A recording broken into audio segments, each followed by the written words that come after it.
데살로니가 전서 3장 5절부터 10절까지 말씀입니다.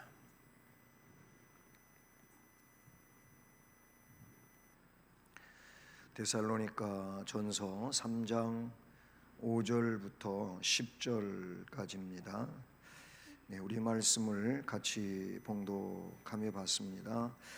이러므로 나도 참다 못하여 너희 믿음을 알기 위하여 그를 보내었노니 이는 시험하는 자가 너희를 시험하여 우리 수고를 헛되게 할까 함이니 지금은 디모데가 너희에게로부터 와서 너희 믿음과 사랑의 기쁜 소식을 우리에게 전하고 또 너희가 항상 우리를 잘 생각하여 우리가 너희를 간절히 보고자 함과 같이 너희도 우리를 간절히 보고자 한다 하니 이러므로 형제들아 우리가 모든 궁핍과 환난 가운데서 너희 믿음으로 말미암아 너희에게 위로를 받았노라. 그러므로 너희가 주 안에 굳게 선즉 우리가 이제는 살리라. 우리가 우리 하나님 앞에서 너희로 말미암아 모든 기쁨으로 기뻐하니 너희를 위하여 능히 어떠한 감사로 하나님께 보답할까. 주야로 심히 간구함은 너희 얼굴을 보고 너희 믿음이 부족한 것을 보충하게 하려 함이라. 아멘. 할렐루야. 네, 날씨가 정말 많이 덥습니다.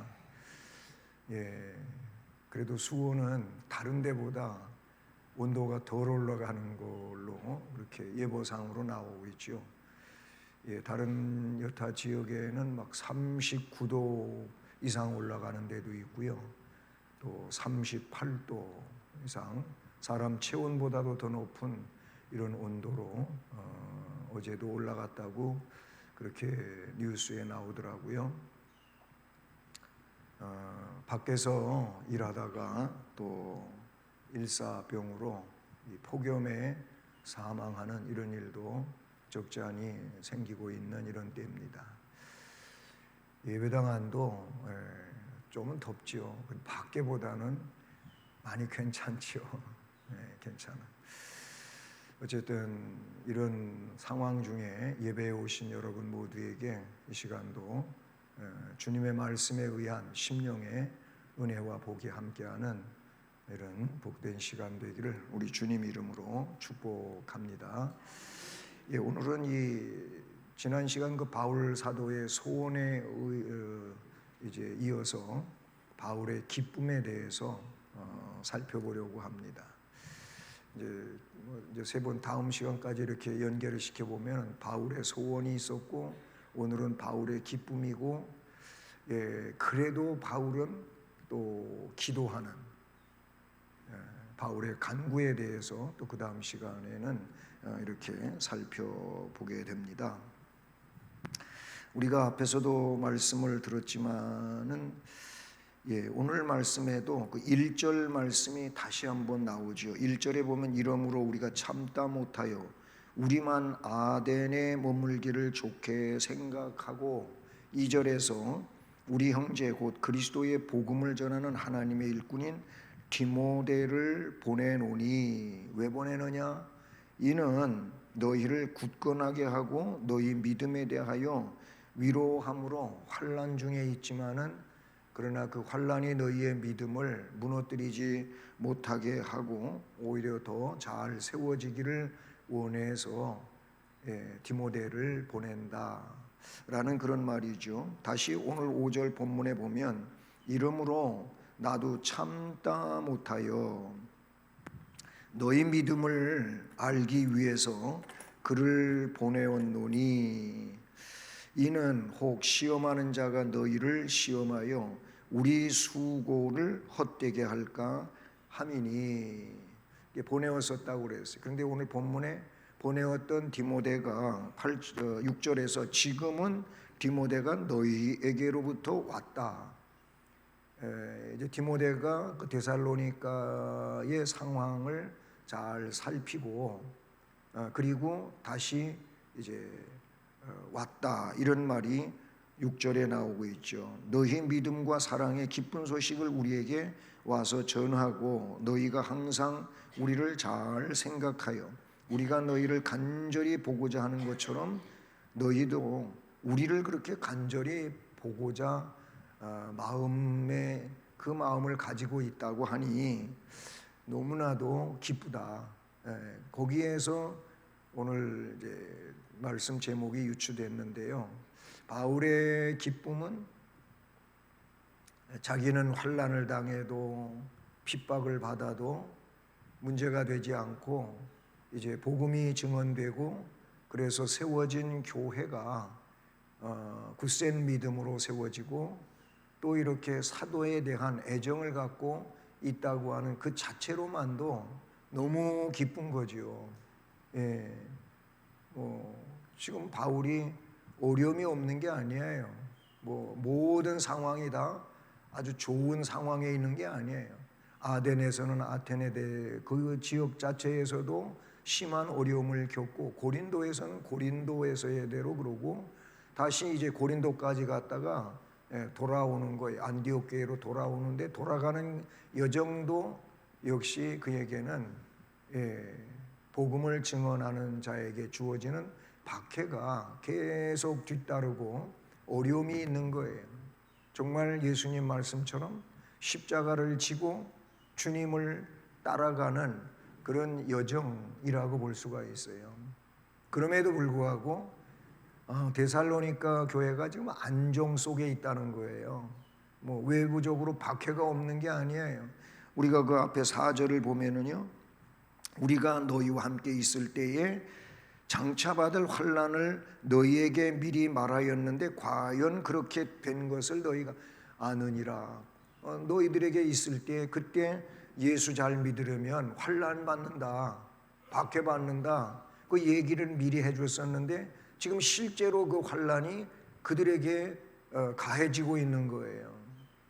그럼에도 불구하고 교회를 굳게 지키고 있고 믿음을 지키고 있고 신앙으로 산다고 하는 소식을 들으니까 또 사도를 그리워하고 다시 만나보기를 원하는 이 간절한 마음이 그들에게 있다고 디모데를 통해서 들으니까 너무나도 기쁘다. 이런 내용이 이제 본문에 소개되고 있다는 사실이죠.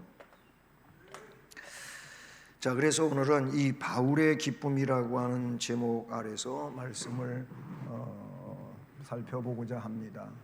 바울의 기쁨. 자, 신앙생활은 바울이 그랬던 것처럼 그 시대도 오늘도 앞으로도 뭐가 있어야 되냐면 기쁨이 있어야 돼. 기쁨이 있어야 돼요. 신앙생활이 기쁨이 있다고 하는 거는 그 안에 뭐가 있냐면은 구원의 은혜에 대한 감사가 있는 거예요. 구원의 은혜에 대한 감사가 있는 사람은 기쁘지 않을 수가 없어요. 여러분, 여기서 구원의 은혜는 영생의 은혜예요. 영생의 은혜가 뭡니까? 이 땅의 환난의 모든 그 삶의 내용들을 요한계시록 14장에 있는 말씀처럼 뭐예요? 이제 하나님의 부름을 받아가지고 주 안에서 자는 자들은 복이 있다. 그런 표현이 계시록 14장에 나오는데 왜 죽은 거예요? 죽었는데 왜 죽었냐면 이제 그의 수고를 그친다고 했어요. 그리고 그에게 하나님의 상이 따라온다고 이렇게 말하고 있어요. 그게 뭐예요? 세상은요 수고로운 세상이에요. 그 성경의 내용을 보면 세상 사는 자체가 뭐냐면은 수고할 수밖에 없는 세상이에요. 그런 세상을 우리가 살아가는데 이제 모든 수고가 맞춰지는 게 이 죽음이고 죽음 이후에 하나님의 놀라운 그 영생의 은혜가 그에게 이제 소망하던 대로 주어진단 말이에요. 바로 그게 구원의 은혜거든요. 구원의 은혜가 있는 사람은 나 같은 자를 구원해 주신 것이 너무 감사한 거예요. 그래서 이 기쁨은 구원이 근거하고 이 구원이 있기 때문에 기쁨이 주어진다. 그래서 기쁜 거예요. 바울은 그런 이제 기쁨도 있지만 그가 이제 사역적인 면에서 그가 사역을 하잖아요. 사역이 뭐예요? 사도의 사역이거든요. 사도는 뭐예요? 교회를 복음을 전해서 교회를 세우는 사도권이 있는 거예요. 사도에게 주어진 특권이에요. 교회 설립의 특권이에요. 그 다음에 사도는 뭐 하냐면은 하나님의 말씀을 성령의 감동 안에서 기록할 수 있는 특권이 주어지게 돼요. 또 하나 안수함으로 하나님의 놀라운 역사가 일어나는 특권이 사도에게, 이 사도의 3대 특권이에요. 사도에게 있었던 3대 특권인데 그런 특권을 가지고 뭐 하냐? 사역을 하는 거예요. 이 사역을 하는데 거기에 뭐가 있어요? 열매가 맺혀요. 열매가 맺히는데 바로 이 열매를 얻기 위해서 그가 겪는 일은 뭐냐? 고난이 있어요. 박해가 따르는 거예요.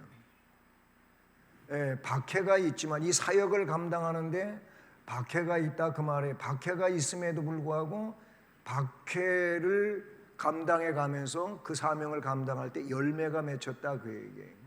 그러니까 이 열매 때문에 이 구원 때문에도 자신의 구원 때문에도 기뻐하지만 이 열매 때문에 열매가 뭐예요? 상급이에요. 열매가 상급이라는 말이에요. 예수 믿으면 구원받는다는 거 다 아시죠? 뭐 구원만 받으면 되지 그러시고 말랍니까? 그런데 참으로 신기한 게 뭐냐면은 구원의 은혜를 받은 사람들은요 뭐 하냐? 이런 상황이 거쳐가요. 그럼에도 불구하고 열매를 맺어간다는 거. 열매가 뭐라 그래서 상급이라는 말이에요.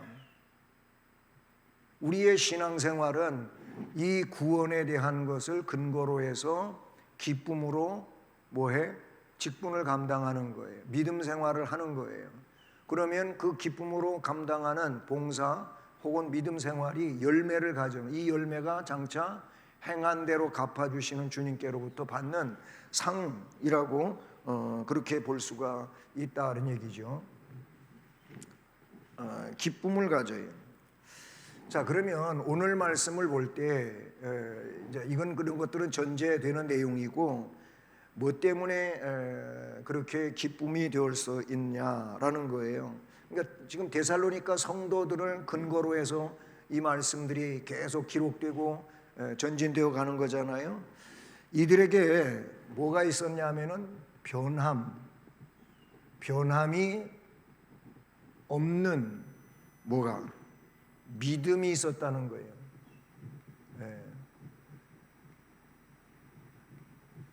데살로니가 교회 성도들에게 변함없는 믿음 때문에 뭐 기쁨을 가지게 되었다라는 거예요.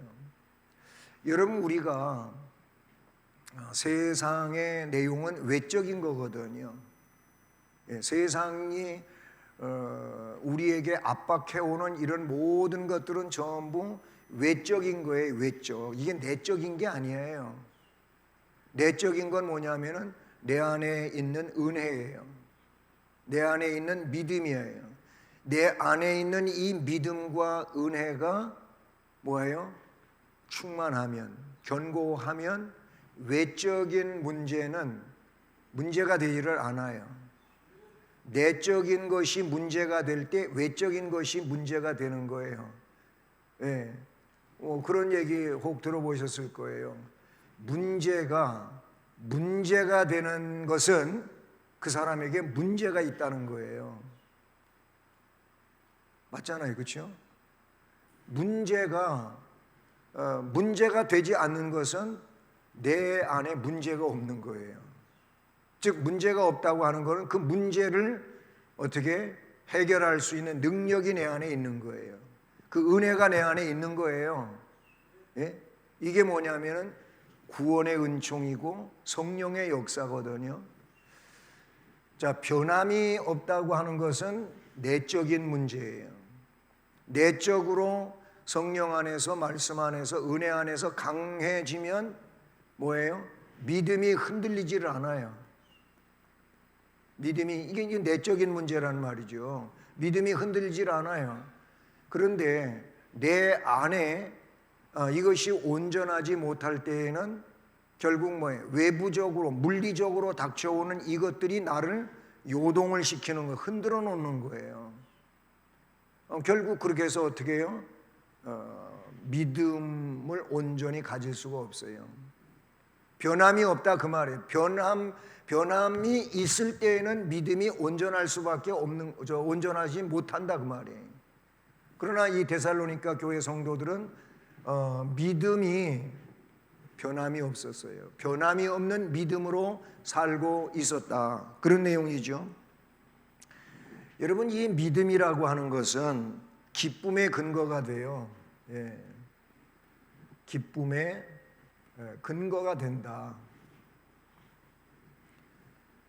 이거는 바울 사도에게서, 사도 자신에게 있어서는 물론 이제 그 상태를 유지하고 가겠지만은 아까 얘기했잖아요. 데살로니가 교회의 일이라든지 고린도 교회의 일이라든지 각 세워진 교회들이 뭐예요? 올바로 이렇게 어려움이 있지만 세워져 가게 될 때, 발전되어 갈 때, 성장되어 갈 때 바울은 그 자체가 뭐냐? 기쁨의 근거가 돼요. 그래서 데살로니가 교회 성도들이 이 변함이 없는 믿음으로 이제 디모데가 와서 전해주는 걸 보니까, 들으니까 그들이 변함이 없는 거예요. 오히려 염려하던 것은 좀 달리 데살로니가 교회 성도들이 잘 성령 안에서 견뎌가고 있는 거예요. 그리고 사도를 그리워하고 존중하고 있고, 그런 내용들이 바로 그들의 아름다운 모습, 바울이 기쁨이 된 거예요. 우리 개인적으로도 변함이 없는 믿음을 가질 때에는 기쁨의 근거가 그에게 있는 거예요. 심지어는요, 이런 견디기 어려운 박해와 환난이 있을 때에도 저렇게 변함이 없는 믿음이 그의 속에 있게 되면은 주님이 말씀하신 것처럼 지난 시간에 봤잖아요. 마태복음 5장 8복 말미에서 날 위하여 박해를 받는 자는 복이 있다. 그런 말씀 지난번에도 얘기했잖아요. 왜 그러냐면은 그렇게 날 위하여 박해받고 욕먹고 어려움 겪으면 나중에 너희의 상이 클 거다. 주님이 그 말씀을 하셨어요. 그러니까 그 믿음이 지금을 견디게 하고 이기게 하는 것들이 뭡니까? 바로 그런 것을 확신하고 있는 거예요. 그걸 확신하고 있기 때문에 지금 견뎌내는 일이 오히려 주님 앞에 섰을 때는 더 빛나는 영광의 관이 될 수도 있고 상급이 될 수도 있으니까 문제가 되지를 않는다. 그래서 그 일을, 어려움을, 환난을 통해서 어려움을 당할 때 그런 사람들은 참 믿으면 더 기뻐하는 거예요. 네, 더 기뻐하는 거예요. 실제로 히브리서 11장 6절 말씀 여러분 우리가 잘 알잖아요. 믿음이 없이는 하나님을 기쁘시게 하지 못하나니, 하나님께 나아가는 자는 그분께서 반드시 상 주실 것을 믿어야 된다. 그런 말씀이 히브리서 11장 6절 말씀이지 않습니까? 마태복음 8장 10절 말씀을 보면 8장 10절 여기 말씀에 보면 예수님이 칭찬한 믿음의 사람이 나와요. 이방인 백부장의 믿음을 칭찬을 했죠. 성경에 남자 한 사람 칭찬받은 믿음이 있고 예수님으로부터 여자 한 사람 칭찬받은 사람이 있어요. 바로 이 마태복음 8장 10절에 자기의 그 하인이 중풍병 들려가지고 이제 고난받고 있을 때 이 백부장이 예수님께 와서 치료해 주기를 부탁을 하지요. 근데 자기 집에 오는 것을 자기는 너무 송구하게 생각하고 그냥 주님이 말씀만 하셔도 다 해결된다고 그가 믿어요. 그런 백부장에게 주님이 뭐라고 그러십니까? 이스라엘 중 아무에게서도 내가 이런 믿음을 가진 사람을 만나보지 못했다. 이런 얘기를 해요. 그러니까 예수님은 하나님이시니까 하나님이신 예수님께서 그냥 말씀만 하면 여기 그냥 자기 집에 와가지고 그 종한테 뭐 안수기도 해주고 뭐 이래야 낫는 게 아니고 그냥 말씀만 하셔도 낫는다, 이런 믿음을 갖고 있었다 그 말이에요. 대단한 믿음이잖아요. 그래서 칭찬하셨어요. 아까 여자는 누구예요? 수로보니게, 수리아 지방 베니게 여인이란 말이죠. 그 여인도 나 개같이 취급당해도 괜찮습니다. 그냥 개들도 주인의 상에서 떨어지는 부스러기를 먹으니까 부스러기라도 저한테 주시면 좋겠습니다. 이렇게 고백한 사람이에요. 그래서 그 여인의 믿음을 칭찬하시고 그 여인이 구하던 대로 자녀를 고쳐주신 내용이 그 내용이라는 말이에요. 어쨌든 여기 백부장 믿음을 칭찬하셨어요. 믿음이 있으면 칭찬받는 겁니다. 네, 하나님께서는 이처럼 믿음 있는 사람을 원하신다라는 거예요. 그 다음에 또 이 변함없는 믿음은요 뭐가 되느냐? 구원의 근거가 됩니다. 구원의 근거. 예수를 믿으면 구원받습니다. 맞죠? 예, 맞지만 믿음은 구원의 근거예요. 요한복음 3장 16절 말씀도 뭐예요? 하나님이 세상을 이처럼 사랑하사 그를 믿는 자는, 예수를 믿는 사람은 멸망하지 않고 영생을 얻는다 그래요. 거기에도 믿음이에요. 믿음을 우리 하나님은 구원의 근거로 그렇게 제시하시며, 그래서 구원의 백성들에게 뭘 주시느냐? 믿음을 주시는 거예요. 예수님이 구주인 것을, 하나님이 창조자인 것을, 하나님이 영원한 자존자이신 것을 믿을 수 있도록 해주시는 것이죠. 그래서 요한복음 1장 12절 너무 유명한 말씀이잖아요. 거기에는 믿음을 뭘로 표현했냐면 영접으로 표현했어요. 영접하는 자. 그리고 나중에 곧 그 이름을 믿는 자들에게는 하나님의 자녀가 되는 권세를 주셨으니, 영접은 곧 뭐냐면은 주님을 내 안에 모시는 건데, 그게 뭐냐? 믿음이라 그예요. 뭘로? 예수님을 구세주로 내 안에 모시는 거예요. 영접하는 자, 곧 그 이름을 믿는 자는 하나님의 자녀가 된단 말이에요. 할렐루야. 요한복음 5장 12절에도 내가 진실로 진실로 너에게 이르노니 내 말을 듣고, 예수님 말씀이에요. 예수님이 내 말을 듣고 또 나 보내신 이를 믿는 자는 뭐 영생을 얻었고 그랬어요. 믿는 자가 영생을 얻었다, 이렇게 말씀하고 있다는 사실이죠. 오늘 말씀 그래서 7절을 보면 이런 말씀이 나, 이러므로 형제들아 우리가 모든 궁핍과 환난 가운데서 너희 믿음으로 말미암아 너희에게 위로를 받았노라. 아멘.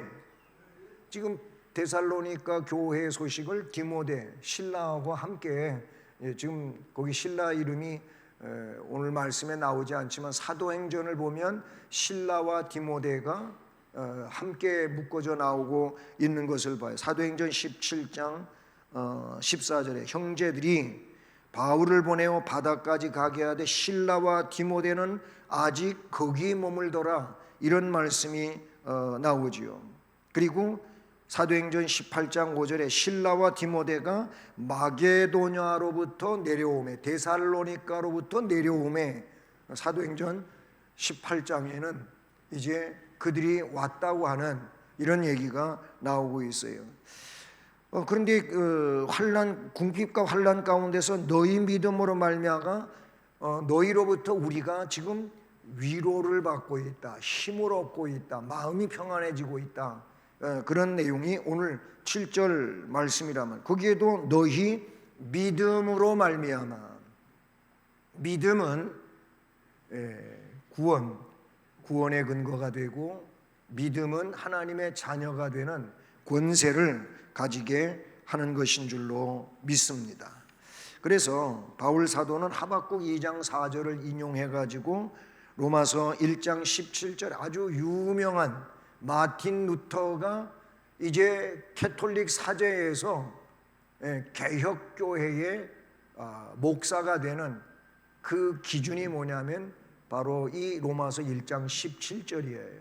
그게 뭡니까? 의인은 믿음으로 말미암아 살리라. 아멘. 우리가 의인 되는 건 믿음 때문에 그러는 거예요. 믿음이 있으면 하나님 앞에 의로운 자가 되는 거예요. 그 의가 뭡니까? 예수님을 구세주로 믿기 때문에 예수님으로 옷 입혀지는 거예요. 예수님의 의를 그가 입게 되는 것이다 라는 거예요. 그러니까 예수 잘 믿어야 된다는 얘기가 바로 그거. 예수를 구세주로 믿지 않으면 이 사람은 하나님 앞에 죄인으로 그냥 설 수밖에 없어요. 의인이 될 수가 없다라는 얘기죠.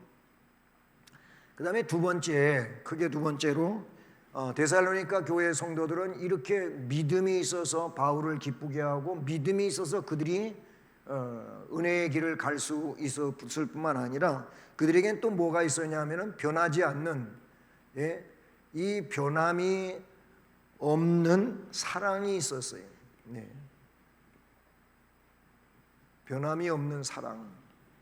그 사랑이 뭐예요? 앞에 이제 말씀을 읽어드린 것처럼 9절 말씀에 우리가 우리 하나님 앞에서 너희로 말미암아 모든 기쁨으로 기뻐한즉 너희를 위하여 능히 어떠한 감사로 하나님 앞에 보답을 할까.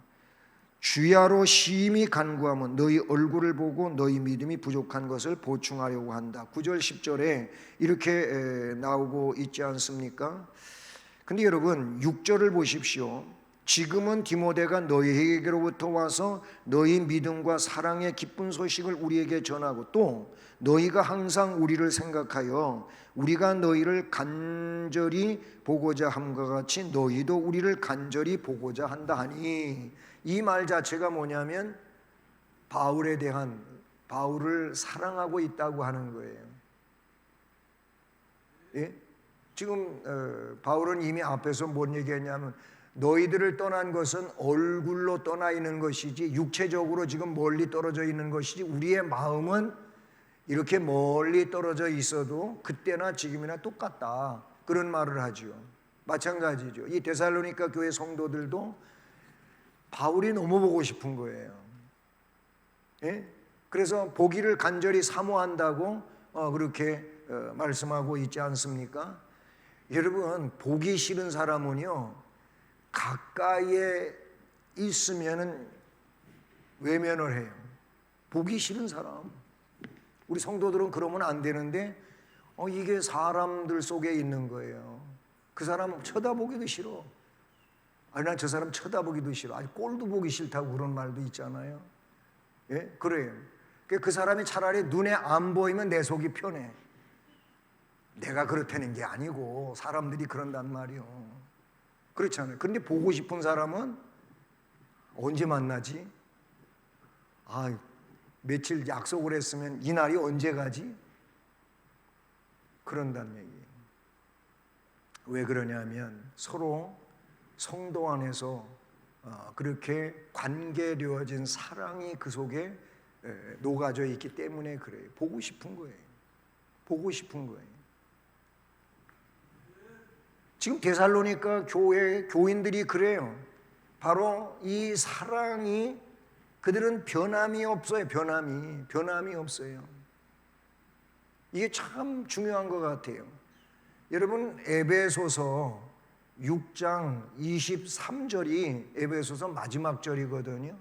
에베소서 마지막 말씀인데 거기에는 이런 말씀이 나와요. 우리 주 예수 그리스도를 변함없이 사랑하는 자들에게 은혜가 있을지어다, 이렇게 돼 있어요.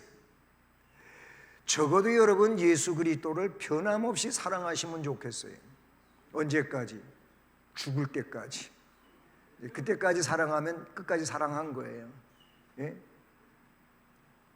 꼭 그러시기를 바라요. 아니 뭐 변덕이 죽을듯 해가지고 오늘은 사랑했다가 내일은 안 사랑하고, 아니면 오늘은 사랑한 것 같은데 내일은 또 누구 때문에 예수님까지 싫어지는, 그러면 안 된단 말이에요. 그러면 이거야말로 못 써. 쓸 수가 없어. 예. 여기 보면 에베소 6장 23절이에요. 예. 우리 주 예수 그리스도를 변함없이 사랑하는 자들에게 뭐가 있다고? 은혜가, 이 은혜가 있을지어다. 사실 예수 그리스도를 변함없이 사랑하는 자에게는 은혜가 있을 수밖에 없어요. 그 주님이 그렇게 주님을 변함없이 사랑하는 그에게 무관심하게 내쳐두겠습니까? 예, 항상 눈동자같이 보호하시고 불꽃 같은 눈초리로 지켜주시죠. 그러지 않겠습니까? 예. 변함없이 주님을 사랑하는 자들이 되기를 축복하는 것입니다. 그래요. 변함없는 사랑. 고린도전서 13장 7절 말씀을 보니까 고린도전서 13장이 사랑의 특성들에 대하여 쭉 이야기를 하는데, 그 7절에는요 사랑의 특성을 모든 것을 참으며, 모든 것을 믿으며, 모든 것을 바라보며, 모든 것을 견뎌내느니라, 이런 말씀이 나와요. 예. 고전 13장 7절이에요.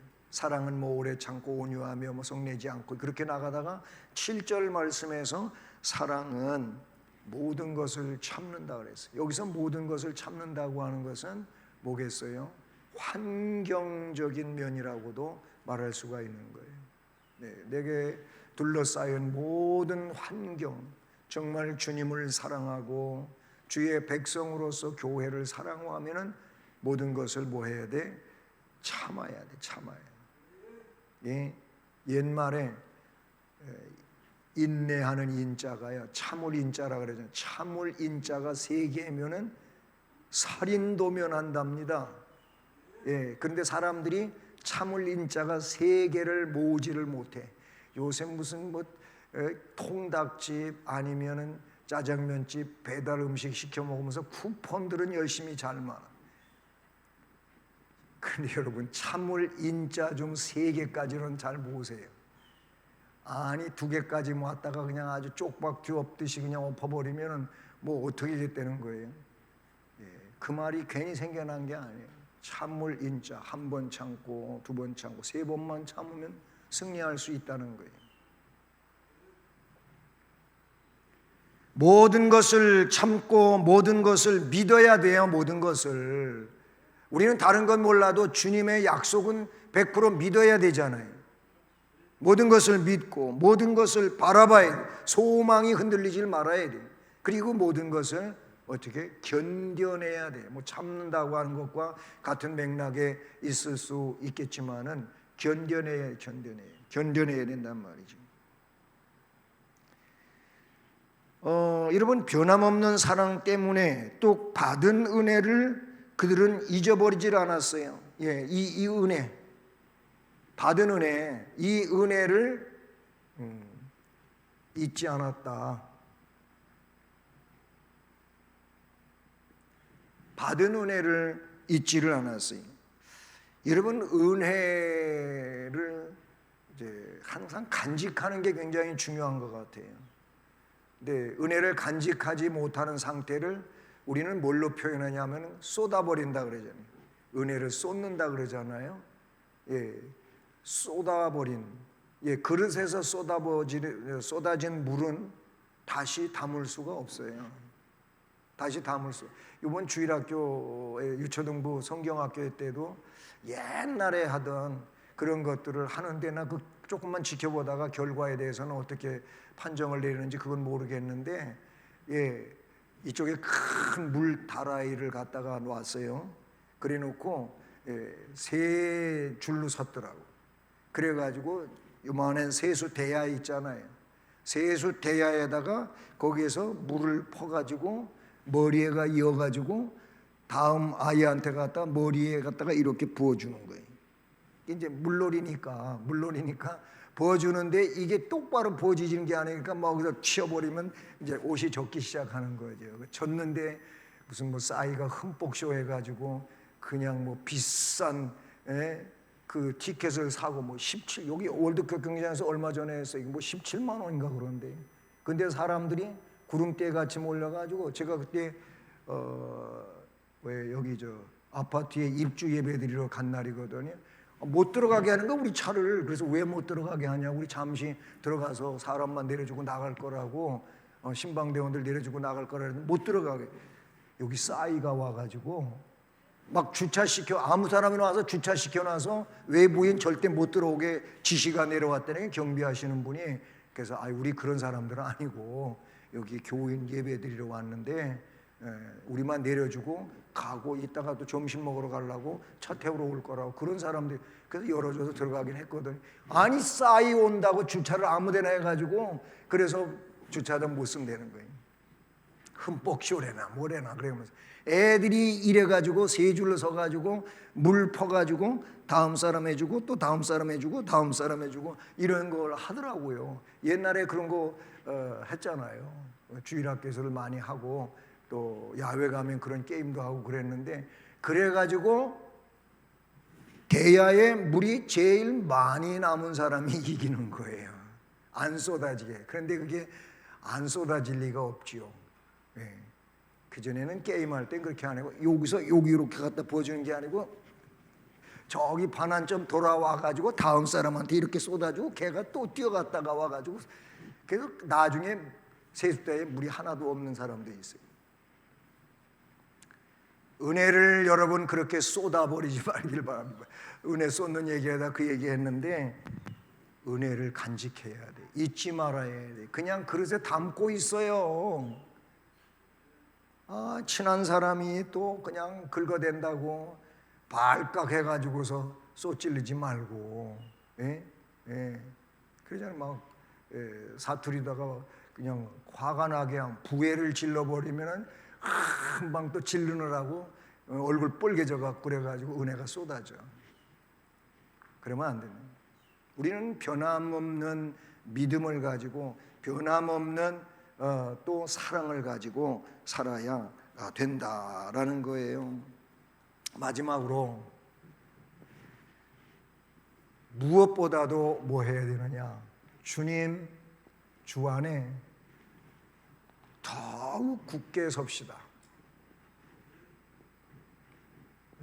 더욱 굳게 섭시다. 중요한 건 뭐냐? 주 안에 세워지는 거예요. 주 안에, 주님 안에, 예수 안에, 그리스도 안에 뭐해? 더욱 굳게 서야 된다. 더욱 굳게 서야 돼요. 주님은 베드로의 신앙 고백을 마태복음 16장 16절에서 사도 베드로의 신앙 고백을 칭찬하시는 내용이 나오는데 주는 그리스도, 여기 16절에 주는 그리스도시요 살아계신 하나님의 아들이십니다 그랬어요. 그러면 그 이하에 17절 이하로 쭉 이어지는 말씀에 야, 네가 고백한 것은 너무나도 복이 있다. 복이 있다.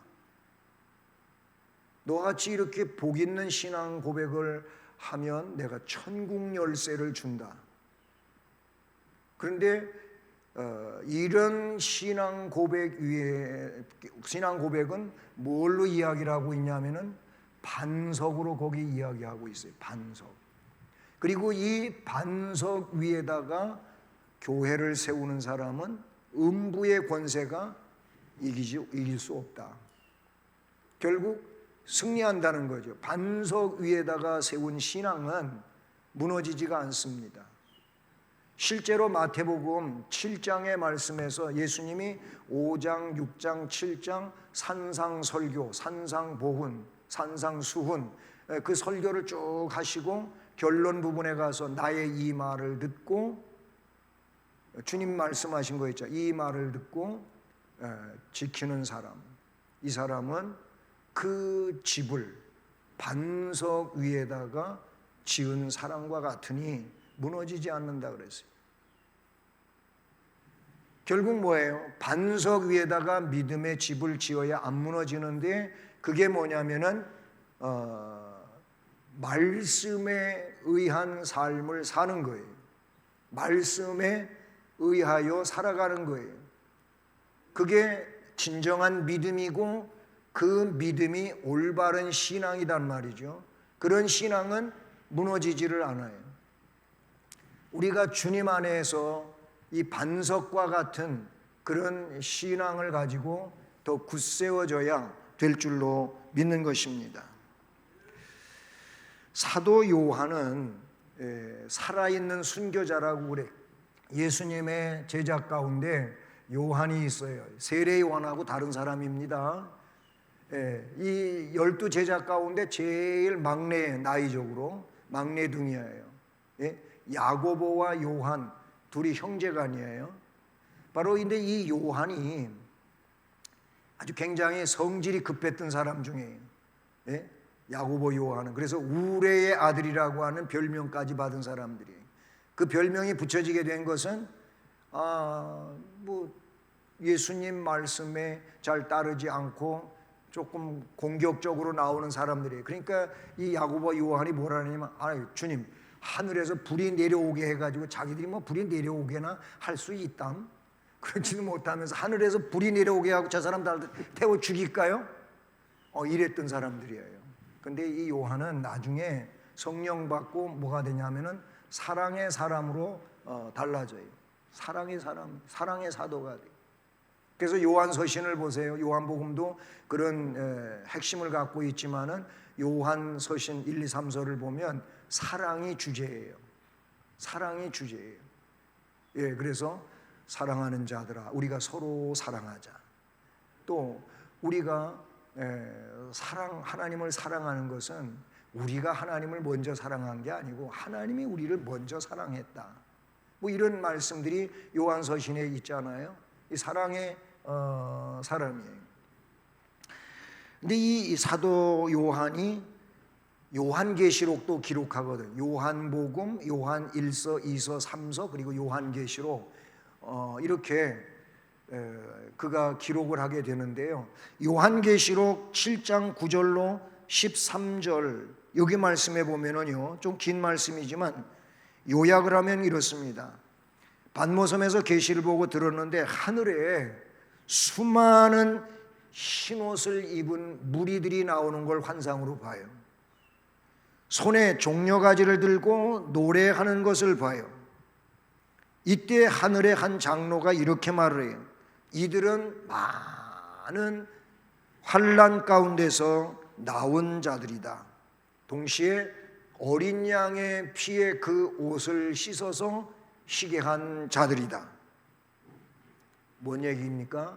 다시 이걸 이렇게 이야기할 수 있어요. 천국에 들어가는 사람은 박해를 승리한 자들이, 박해를 이긴 사람들, 이런 사람들이 들어간다는 말씀으로 볼 수가 있지요. 그러면은 박해를 이길 수 있다. 박해가 있어요. 뭐 이 말은 다른 말로 우리가 핍박이라고 많이 썼는데 우리가 개정판에서는 박해로 바꿨어요. 핍박을 박해로 바꿨는데 박해가 있음에도 불구하고 믿음의 길을 가요. 이게 어떻게 해서 일어날 수 있나? 제가 맨 앞에서도 얘기했지만은 뭐예요? 굳센 믿음 때문에 이룰 수 있는 일이었다. 이렇게 볼 수가 있는 것이죠. 다니엘서에 보게 되면은 거기에 사드락, 메삭, 그 다음에 아벳느고가 나오지요. 이건 바벨로식 이름이고, 유대식 이름은 뭐냐요? 하나냐, 미사엘, 아사랴, 이런 이름인데 약자로만 썼어요. 이분들이 이 세 사람이 어떤 상황에 빠지게 됩니까? 극렬하게 평소보다 7배나 더 뜨겁게 타는 그 풀무불, 용광로 불 속에 들어가는 거예요. 뭐예요? 신상 앞에 절하지 않아가지고. 우리는 거기 들어가서 타 죽어도 그 속에 떨어지면 하나님이 구원해 주실 걸 믿는다. 그러나 그렇게 해 주지 않는다 할지라도 우리는 신상에게 절하지 않는다. 그래서 실제로 풀무불 속에 던져졌잖아요. 그들이 그렇게 할 수 있는 것은 그 기반이 뭐냐면은 믿음이에요. 굳센 믿음, 하나님에 대한 믿음이에요. 승리했습니다. 그렇잖아요? 불 속에 들어갔다가 죽지 않고 살아나왔어요. 오히려 모함했던 사람들이 불에 던져졌는데 땅바닥에 떨어지기 전에도 다 불부터 타 죽었어요. 그럼 뭐 다니엘도 사자굴 얘기가 그런 형식으로 진행이 됩니다만은 그래요. 뭐 이런 사람들은 성경에도 나오지만은 기독교 초기 역사에도 나오고 우리 한국 교회 역사에도 많이 나와요. 예. 폴리캅이라고 하는 이 교부는 화형당해서 죽었거든요. 화형을 당했어요. 예, 그것도 아주 연로했을 때 84세가 돼서 화형당해서 죽게 되는데 그도 역시 그런 말을 했어요. 그리고 안디옥 감독 이그나티우스라고 하는 사람도 동일한 그런 상황에 놓이게 돼요. 그는 그대들은 날 위해서 타협하거나 놓이기를 구하지 말라. 나는 미랄이 되고 싶고 짐승 이빨에 가루가 되어 내 육신은 짐승의 뱃속의 무덤으로 화해도 하나님의 거룩한 제물이 되기를 난 원한다. 그러니까 나는 거룩한 제물로서 내 길을 가고 싶지 구차하게 사정해가지고 난 놓여지기를 원치 않는다. 우리나라의 주기철 목사님 같은 경우도 뭐 그 십자가 이 못길 십자가 길을 가고 결국은 옥사에서 순교당한 그런 분이지 않습니까? 다 그들에게 뭐가 있었느냐 하면은 환란이, 박해가 혹은 그의 목숨을 빼앗는 일이 그들을 흔들지를 못해서 오히려 주님 안에서 더 굳게 서가지고 끝까지 믿음을 지키고 승리했던 그런 인물들인 줄로 믿습니다. 우리가 오늘 말씀에 근거해서 바로 이런 신앙인이 되기를 바라는 바울처럼 기쁨을 가질 수 있기를 바라는 것입니다. 우리 신앙생활에 기쁨을 가집시다. 많이 덥지만 주님이 지금도 날 사랑하고 계심을 기억하면서 더위 때문에 그냥 복잡해지지 마시고 좀 더 주님 은혜로 평안한 그런 안정감 있는 삶이 되기를 바라고요. 변함없는 믿음, 변함없는 사랑, 더 굳센 믿음 가지고 환란의 세상인 오늘 이 시대를 끝까지 승리해가는 은혜자들이 되기를 주님 이름으로 축복합니다. 은혜로우신 하나님 아버지 감사합니다. 무더위 속에 지켜주심을 감사하고 수요 예배에 나와서 주의 이름을 찬송하며 말씀의 강론을 듣게 하시고 이 말씀 안에서 또 결심하며 나아갈 수 있게 하시니 감사합니다. 항상 변하지 않는 믿음 가지고 사랑 가지고 더 굳세게 세워져서 주님 앞에 영광을 돌리는 우리들이 될 수 있게 해주시고 이런 귀한 성도들을 통해서 몸된 교회가 더 믿음으로 능력으로 사역을 감당하며 나아갈 수 있도록 도와주시옵소서. 예수 그리스도의 이름으로 기도드립니다. 아멘. 찬송가 90